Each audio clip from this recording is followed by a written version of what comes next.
pastor, okay?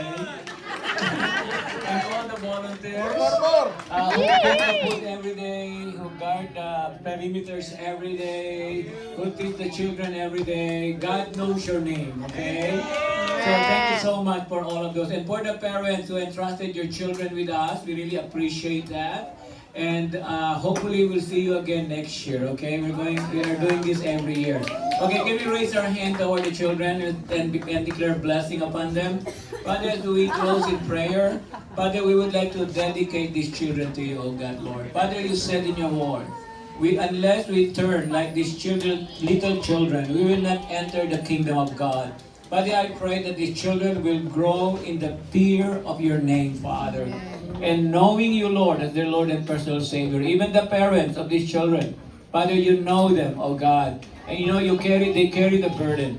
And I pray, Father, Lord, that they will get to know what these children were taught, Lord, for the last 5 days of this week, Lord.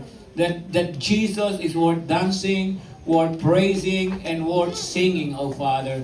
Lord, thank you so much for everything that was transpired today, Father, and even for the food that are about to share. Thank you so much for all this food that provided for us, oh God. Father, we give you the praise, we give you the glory. In Jesus' name, everybody say, Amen, Amen. Thank you very much.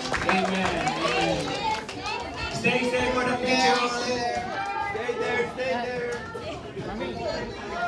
Okay, children, stay on stage. JC!